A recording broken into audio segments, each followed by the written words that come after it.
रेल्वेने वारंवार प्रवास करत असाल तर ही बातमी तुमच्यासाठी अत्यंत महत्त्वाची आहे। भारतीय रेल्वेने 10 मे 2025 पासून तिकीट बुकिंग प्रक्रियेत अनेक मोठे बदल जाहीर केले आहेत। हे बदल प्रवाशांचा अनुभव सुधारण्यासाठी, पारदर्शकता वाढविण्यासाठी आणि दलालांच्या हस्तक्षेपाला आळा घालण्यासाठी करण्यात आले आहे।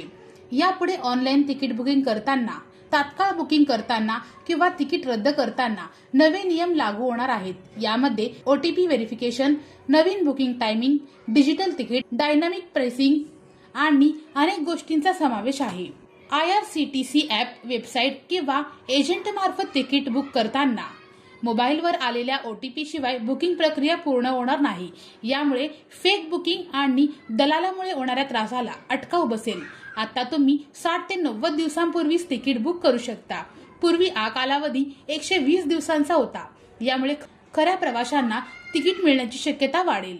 शताब्दी, राजधानी, दुरंतो अशा प्रीमियम ट्रेन्समध्ये आता तिकिटांचे दर मागणीनुसार बदलतील। मोबाईल, लॅपटॉप किंवा टॅबवर तिकीट दाखवूनच तुम्ही प्रवास करू शकता, पण वैध ID प्रूफ जवळ असणे आवश्यक आहे। वेटिंग लिस्टवर असलेले प्रवासी स्लीपर किंवा AC कोचमध्ये प्रवेश करू शकणार नाहीत। फक्त जनरल डब्यात प्रवास करण्याची परवानगी असेल। नियम तोडल्यास दंड लागेल।